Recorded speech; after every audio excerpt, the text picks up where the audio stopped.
आज के जो रियल इंसिडेंट है वो हमें अंकुश ने भेजा है। अंकुश के बारे में बताने से पहले मैं थोड़ा सा डिस्क्रिप्शन देता हूँ आज की वीडियो किस रिगार्डिंग होने वाली है। जब छुट्टियां पड़ती हैं हम मामा के जाते हैं, नाना के जाते हैं, और कभी कभार अपने आप दोस्तों के साथ मिलकर ऐसे प्लान बना लेते हैं जैसे नहर में नहाना, किसी वाटर पार्क में जाना, किसी सुनसान गली में कोई पंगे लेना, चैलेंज ले लेना, शमशान के पास चले जाना। अंकुश के साथ भी 2004 में ऐसे ही कुछ हुआ था। इनके 2-3 दोस्त थे जो इन्हीं के साथ ऐसी चीजों में फंस गए थे। अंकुश वाजपेयी प्रोफेशन से ये एक न्यूज एंकर रहे हैं और अभी भी इसी फील्ड में है। अंकुश ने बताया कि अभी तो उनकी एज काफी हो गई है, लेकिन 2004 में जब वो सिर्फ और सिर्फ 10th पास करके निकले थे उनकी उम्र 16 साल थी। गांव के दोस्त तो आप समझ ही सकते हैं कितने शरारती होते हैं। अंकुश ने बताया कि उनके 2 दोस्त थे बहुत ही खास, आनंद और लोकेश। लोकेश ने अपनी पढ़ाई छोड़ दी थी क्योंकि वो 8वीं के बाद पढ़ना ही नहीं चाहते थे। अच्छी खासी जमीन थी लोकेश की, तो उन्होंने पढ़ाई छोड़ दी थी। 10वीं के बाद कुछ नए प्लान्स बनने थे, लेकिन गर्मियों की छुट्टियों का हाल तो आप जानते ही हैं, जहां पर हर बच्चा यही सोचता है कि यार मैं कैसे टाइम निकालूं और दोस्तों के साथ ज्यादा से ज्यादा टाइम कैसे रह सकूं। अंकुश ने बताया अक्षय भाई जहां से मैं बिलोंग करता हूं 2004 में वहां पर लाइट बहुत ज्यादा जाया करती थी, तो हम 4-5 दोस्त घर से चारपाई लाते थे और एक ठिया बनाते थे। जैसे राम मंदिर इनके यहाँ पे था, उसके बाहर एक पीपल का पेड़ था जिसकी हवाएं बहुत अच्छी आती थी। उसी राम मंदिर के पास ये लोग चारपाई लगा के सोया करते थे।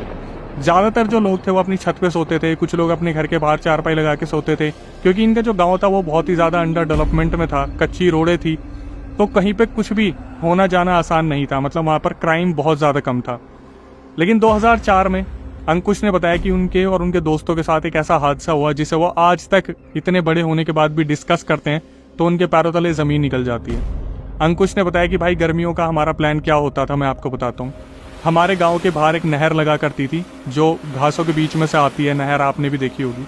इनका हमेशा यही प्लान बनता था, जब गर्मियों की छुट्टी पड़ती थी ये 4-5 दोस्त आपस में नहा धो के घर से निकलते थे, राम मंदिर के चौतरे पे बैठा करते थे और आपस में यही डिस्कस करते थे कि आज का दिन कैसे निकलेगा। इतनी भारी गर्मी जहां पर 42-43 डिग्री टेम्परेचर हुआ करता था, धूप बिल्कुल इनके सर पे आती थी, तब एक ही चीज इन्हें ध्यान आती थी कि यार गांव के बाहर जो नहर है उसमें नहाने चलते हैं।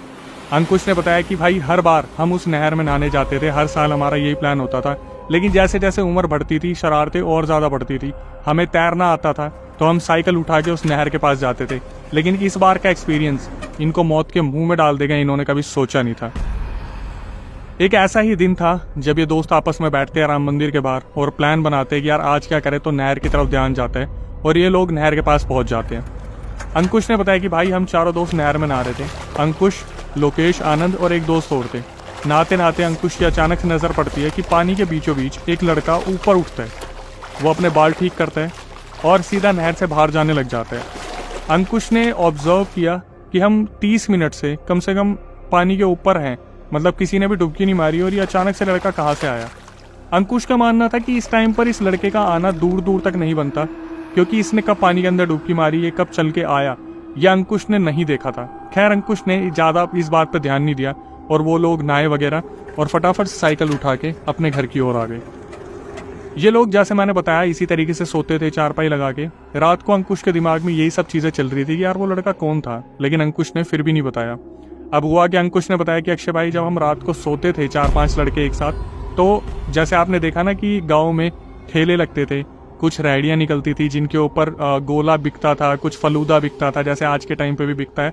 अंकुश ने बताया 2004 में एक रात वहां पर भी एक ठेला लगता था, तो भैया बेच के गांव से रात को अपने घर पे आते थे। कभी उन्हें आने में 12:30 बज जाते थे, कभी 12:45 बज जाते थे।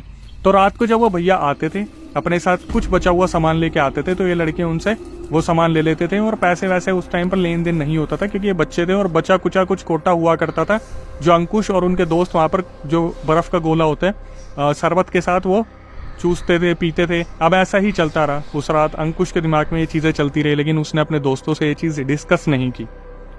अगले दिन फिर दोबारा इनका नहर पर जाने का प्लान बनता है, साइकिल उठाते हैं और ये फिर नहर के पास पहुंच जाते हैं। अब अंकुश के दिमाग में यही चीज चल रही थी कि क्या आज वो लड़का हमें दिखेगा या नहीं दिखेगा। अंकुश ने बताया कि भाई वैसे ही जैसे हम 3-4 दोस्त नहा रहे थे, नहर में तैर रहे थे, अचानक से वो लड़का फिर दोबारा बीच में से अपने आप निकल के आ गया। और इस बार अंकुश ने अपने दोस्तों को बोला कि यार तुम लोगों ने इस बंदे को पहले कभी देखा है? तो वो जो दोस्त थे वो बोलते नहीं देखा तो नहीं, और ये हमारे गाँव का भी नहीं लग रहा। तो अंकुश ने बोला कि यार ये अचानक से पानी के बीच में से निकल के आता है और मुझे समझ नहीं आ रहा कि ये कहाँ आता है, क्या नहीं आता। अंकुश जब तक बात कर रहा था इस बारे में, वो लड़का नहर से निकलता है और नीम के पेड़ के पास जाके बैठ जाता है। और वो जो अंकुश के दोस्त थे वो अंकुश का मजाक बना देते हैं कि तू पागल है क्या, तेरे दिमाग में गर्मी चढ़ गई, तू पता नहीं क्या क्या सोचता रहता है, ऐसा कुछ भी नहीं है, होगा आसपास का कोई। तो अंकुश के दोस्त उसे बताते हैं कि थोड़ी ही दूरी पर एक फैक्ट्री है जहाँ पर रुई बनती है। तो ये मजदूर लग रहा है वहीं से आया होगा लंच टाइम में, नहर वहर में अपना थोड़ा सा बॉडी मेंटेन कर रहा होगा, शरीर को थोड़ा ठंडक दे रहा होगा, तो इतना मत सोच, आराम से नहा ले। फिर ये दोबारा नहाने लगते हैं, लेकिन जब अंकुश एक डुबकी मार के उनकी तरफ देखता है, वो जो लड़का वहाँ नीम के पेड़ के नीचे बैठा था वो वहाँ से गायब हो चुका था। और अंकुश बहुत ज़्यादा हैरान हो गए थे। अंकुश ने अपने दोस्तों को बोला कि तुम लोगों ने देखा, वो लड़का गायब हो गया। उनके दोस्तों ने फिर मजाक बना दिया कि भाई तू उसी को देखता रहे, हम लोग एंजॉय कर रहे हैं, तू एक काम कर, बैठ और उसको आराम से देखता रहे। अंकुश के दिमाग में ये सारी चीज़ें चल ही रही थी, लेकिन फिर भी वो टॉपिक वहीं पर टल गया। अब अंकुश ने बताया कि अक्षय भाई, जब उस दिन हम नहर से निकल के आ रहे थे अपनी अपनी साइकिल पे, आप बिलीव नहीं करोगे इतनी तेज बवंडर बना जैसे किसी का गुस्सा हमारे ऊपर अचानक से आया है। अंकुश ने बताया कि मैं और मेरे दोस्त साइकिल को आगे बढ़ाने की कोशिश कर रहे थे, लेकिन इतनी तेज हवा का बवंडर था जैसे हमें अपने साथ उड़ा के ले जाएगा। बड़ी मुश्किल से कच्चे रोड पे चलते चलते ये लोग अपने घर पहुंचे, पूरे मिट्टी में हो गए थे, इनको दोबारा नहाना पड़ा। इन्होंने बताया कि अक्षय भाई, हम ना घर पे ऐसी चीज़ें बताते नहीं थे क्योंकि घर वालों को लगता था कि नहर ठीक नहीं है और नहर पर जाना ठीक नहीं है इस टाइम पर, और दोपहर में तो बिल्कुल नहर पर नहीं जाना चाहिए क्योंकि उस टाइम पर जो पानी होता है वो गर्म ठंडा होता है, जिससे बॉडी में बहुत सारे इफेक्ट पड़ सकते हैं, आप बीमार भी हो सकते हो गर्म सर्द से।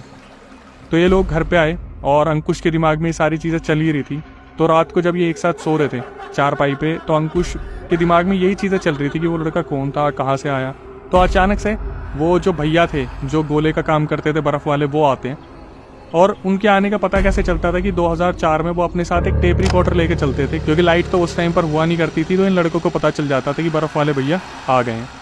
1:45 की बात है, आज वो थोड़ा सा लेट आए थे, तो ये लड़के उनके पास पहुंचते हैं। तो भैया बताते हैं कि आज तो मेरे पास थोड़ा सा माल कम है, तो 2 ही गोले बन पाए थे, डेली वैसे 4 बन जाते थे। तो जब ये लोग गोला लेके वापस आ रहे थे तो अंकुश ने वो टॉपिक छेड़ दिया उसी लड़के का कि भाई मुझे वो लड़का ठीक नहीं लगता, अचानक से पानी में से निकल आता है, अपने गाँव का भी नहीं है, नीम के पेड़ के पास जाके बैठता है और अचानक से गायब हो जाता है। तो इनमें जो लोकेश थे जिन्होंने 8वीं में पढ़ाई छोड़ दी थी, वो थोड़े दबंग किस्म के इंसान थे। वो अंकुश को बोलते कि तू टेंशन मत ले, कल जब हम वहाँ पे चलेंगे तो मैं उस लड़के से पूछ लूंगा, तेरा दिमाग का वहम बिल्कुल शांत हो जाएगा। इनकी रात निकली, कैसे न कैसे ये लोग अपने घर गए। और तीसरा दिन था जब ये लोग दोबारा प्लान करते कि हम नहर की ओर जाएंगे। ये लोग साइकिल उठाते हैं, नहर के पास पहुंचते हैं। जब ये तीनों चारों नहा रहे थे, अचानक से वो लड़का फिर दोबारा पानी के बीच में से अजीब तरीके से ऊपर आया और एकदम से नीम के पेड़ की तरफ जाने लगा। तो अंकुश ने लोकेश को बोला कि देख क्या आ गया, और लोकेश ने पीछे से आवाज़ मारी कि ओए सुन रहा है, इधर आओ, कहाँ से है तू, तो सुन रहा है। उस लड़के ने इनकी तरफ देखा ही नहीं और वो सीधा जाके नीम के पास खड़ा हो गया। ये तीनों चारों बाहर निकले और लोकेश उस टाइम पे काफ़ी गुस्से में था क्योंकि वो पीछे से आवाज़ मार रहा था, और लोकेश का जो खेत था वो हाईवे के पास था, तो उसे इस चीज़ का डर था कि उनकी मक्के की खेती है और गेहूं की खेती है, तो ये आदमी कहीं उनकी गेहूं चुराने तो नहीं आया, मक्के चुराने तो नहीं आया। लोकेश सीधा जाता है और उस लड़के का गला पकड़ लेते हैं। गला पकड़ने के बाद वहाँ पर अंकुश देखता है कि यार ये तो बात बहुत ज़्यादा बढ़ने को हो रही है। अंकुश एकदम से गला छुड़वाता है और लोकेश को बोलता है कि भाई लड़ मत। अब यहाँ पर अंकुश ने मुझे एक बात बताई कि अक्षय भाई, मैंने ना उस टाइम पर एक नया फ़ोन आया था 3311 नोकिया का, वो मैंने लिया था, और एक सिम ली थी एयरटेल की, कुछ ही दिन पहले हवाबाजी के लिए ली थी। अंकुश ने बताया कि उस टाइम पर प्लान्स बहुत ज़्यादा महंगे होते थे, इनकमिंग के भी पैसे देने पड़ते थे, अप्रॉक्सीमेटली 200, 250, 300 रुपये देने पड़ते थे। तो अगर हम मान के चलते कि 200 रुपये का अगर इनकमिंग का रिचार्ज कराया तो 150 रुपये इनकमिंग के कटते थे और 50 रुपये बैलेंस मिलता था। अंकुश ने बताया कि भाई मेरे पास फ़ोन तो था पर मेरे पास 1 रुपया भी नहीं था बैलेंस के तौर पर।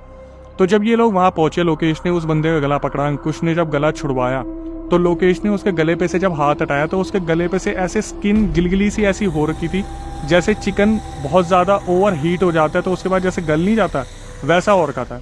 अंकुश ने बताया कि भाई मैंने लोकेश का गला छुड़वाया और लोकेश ने अपने हाथ को देखा ऐसे गिलगिला सा, और अचानक से उस लड़के से बोला कि तू है कहाँ का बे, कहाँ से आता है तू, किस गाँव का है तू। वो लड़का ना तो आओ देखता ना ताओ देखता, ना ही किसी बात का जवाब देता, और सीधा अंकुश को बोलता है कि आपके पास फ़ोन है ना। अंकुश बोलता है मेरे पास कोई फ़ोन नहीं है। वो बोलता है नहीं, मैंने देखा आपके पास फ़ोन है। अंकुश बोलता है हाँ है तो वो लड़का बोलता है कि क्या मेरे घर पे आप एक बार फ़ोन मिला दोगे। तो अंकुश बोलता है कि मेरे फ़ोन में बैलेंस नहीं है। तो वो लड़का जो था वहाँ पे खड़ा वो बोलता है कि आप फ़ोन मिलाओ, फ़ोन मिल जाएगा। अंकुश बोलता है भाई 0 बैलेंस है, फ़ोन नहीं मिल पाएगा। वो लड़का बोलता है फ़ोन मिलाओ। तो अंकुश फ़ोन निकालता है, उसके दिए गए नंबर पर कॉल करता है और वो नंबर सीधा मिलता है राजस्थान के किसी PCO में। जो पहले PCO येलो कलर के बॉक्स रखे होते थे, आपने देखा होगा, वहाँ पर कोई औरत फ़ोन उठाती है तो ये पीछे से बोलता है कि मेरी आवाज़ नहीं जाएगी, आप इन्हें बोलिए कि मैं यहाँ पर हूँ खार गांव में। तो अंकुश बताते हैं कि यहाँ पर एक इंसान है, दिखने में ऐसा है, उसका नाम भी बताता है, उनको अभी नाम याद नहीं था। और उधर से वो जो महिला है वो बोलती है कि बेटा ये तो 15 दिन से लापता है। तो ये बोलते हैं कि ये लड़का तो यहीं पे है और डेली हमें मिलता है और ये लड़का आपको यहीं मिल जाएगा, आप इसे आके ले जाना। अब हुआ क्या, ये लोग ये सारी बातचीत करके अपने अपने घर आ जाते हैं। घर आने के बाद ये लोग आपस में डिस्कस करते हैं कि यार वो शायद लड़का बड़ा डिप्रेशन में था, वहाँ से वापस आ गया, शायद राजस्थान से यहाँ पर नौकरी कर रहा होगा फैक्ट्री में, कुछ ऐसा होगा वैसा होगा, कुछ ना कुछ समझ नहीं आ रहा था क्या है क्या नहीं है। अब हुआ क्या, 2-3 दिन तक इनका उस नहर पे जाना नहीं हुआ। 3 दिन बाद ये लोग फिर दोबारा आपस में मिलते हैं और फिर जब नहर की ओर जाते हैं तो इस बार नहर को एक चौकीदार वहाँ पर बैठ के देख रहा था, जैसे किसी चौकीदार को वहाँ पर बैठाया हो कि नहर में किसी को जाने मत देना। तो जब ये नहर के पास पहुंचते, तीनों चारों लड़के नहर में कूदने की तैयारी करते, तभी चौकीदार बोलता है कहाँ जा रहे हो तुम? कहाँ? तो वो बोलते नहर में नहाने के लिए। बोलता तुम्हें नहीं पता है नहर में जाना मना है? तो ये सोचते नहर में जाना मना है? ये बोलते 3 दिन पहले तो हम नहर में गए थे और 3-4 दिन हम तैरे भी थे, इसमें क्या दिक्कत है? तो वो जो चौकीदार वहाँ पर था, वहाँ पर इन्हें एक ऐसी बात बताते जिसको सुनने के बाद इनके तोते उड़ जाते लिटरली। वो चौकीदार बोलते हैं कि 7-8 दिन पहले यहाँ पर एक लाश मिली थी, अभी 3 दिन पहले उस लाश की कार्रवाई हुई है, तुम्हें नहीं पता इस नहर में जाने को मना करा हुआ है? और ये बोलते कि कौन सी लाश, कैसी लाश, कौन था, कौन डूबा, कब डूबा, हमारे सामने तो कुछ ऐसा हुआ ही नहीं। तो वो चौकीदार बताता है कि राजस्थान का एक लड़का था जो वहाँ से भागा था, लापता था, उसको कोई बीमारी थी दिमागी, और 4-5 दिन पहले उसने जाके हाईवे की वो जो ब्रिज था वहाँ पर उसने इस नहर में कूद के जान दे दी थी और वो राजस्थान का था। भाई इन लोगों ने ये चीज़ सुनी, इनके पैर जम गए, इनके रोंगटे खड़े हो गए बुरी तरीके से कि फिर ये किसको पकड़ा, किससे बात करवाई, क्या हुआ क्या नहीं हुआ, कुछ भी इन्हें समझ नहीं आया। ये आपस में एक दूसरे को देखते हैं और बोलते हैं कि भाई घर चलते हैं, घर चलने का टाइम हो गया। अब अंकुश ने बताया कि अक्षय भाई हमने अपनी साइकिल उठाई, वो चौकीदार बस हमें यूं ही देखता रहा। हम जब वापस आ रहे थे तो लेफ्ट वाले खेत में वही लड़का, वो राजस्थान से जो लापता लड़का था, वो वहाँ पे खड़ा था, हमें बाय कर रहा था और बोल रहा था भाई शुक्रिया, तुम लोगों ने मेरे घर वालों को बता दिया, उन्होंने मेरी लाश बरामद कर ली, तुम लोगों का बहुत बहुत शुक्रिया, मैं तुमसे अब बाद में मिलूंगा।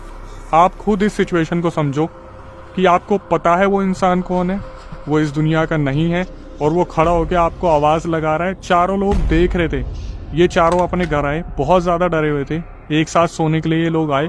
और अंकुश ने बोला भाई आज रात हमें पता था हमें नींद नहीं आने वाली, तो हमने 4-5 लोगों को और बुला लिया अपने साथ किसी बहाने से कि रात को हम बात करेंगे, मस्ती करेंगे।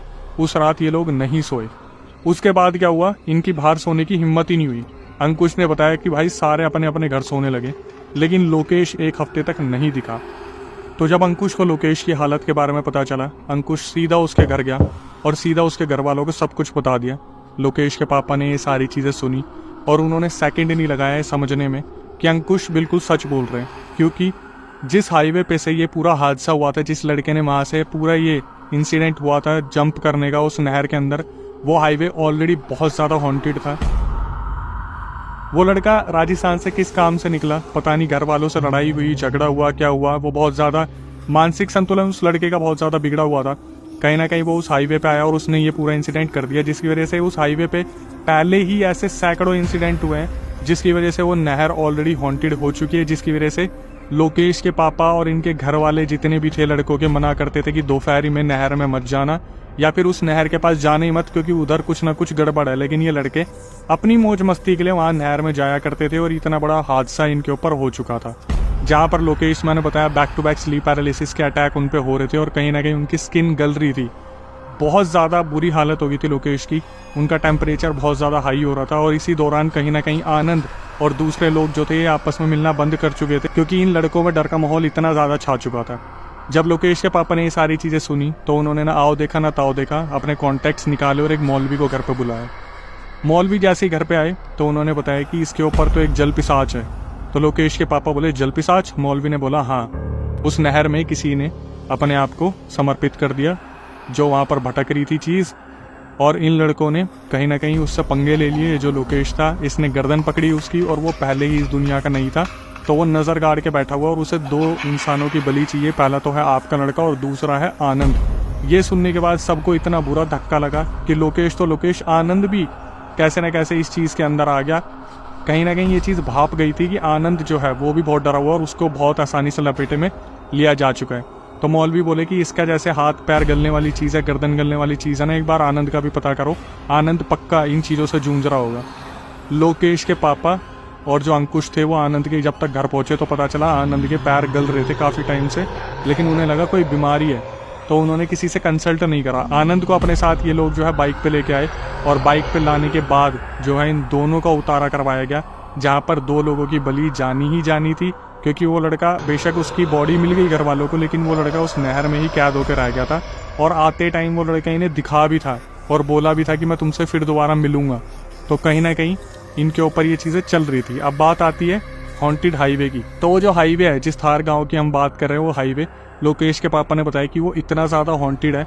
वहाँ पर होता क्या है, जब लोग वहाँ से उस हाईवे पे से आ रहे होते हैं रात के 1-1:30 बजे, उन्हें ऐसा लगता है कि उनके सामने कोई ना कोई बैलगाड़ी आ गई है। अगर वो लोग रोक लेंगे तो भी उनको वहाँ पर ख़त्म होना पड़ेगा, और अगर वो उस बैलगाड़ी के ऊपर से चढ़ा देंगे मतलब किसी से बहुत बुरी टक्कर हो गई। तो वहाँ पर हाईवे पे कोई छलावा चलता है। अब वो क्या है, उस इंसिडेंट को मैं किसी और वीडियो में कवर करूँगा, क्योंकि उसके लिए मुझे अंकुश से बहुत सारी चीज़ें पूछनी पड़ेंगी, उनका पास छानना पड़ेगा। लेकिन इन दोनों का उतारा करा गया, जो लोकेश और आनंद थे।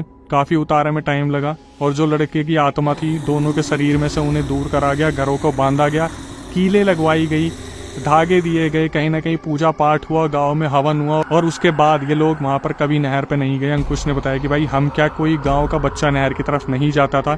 बाद में ऐसा हुआ कि वहाँ पर कुछ ना कुछ ऊंच नीच होती थी नहर में, जैसे कि आप जानते हो कोई ना कोई तो डूबता ही है। लेकिन ये लोग जो थे बिल्कुल सेफ थे।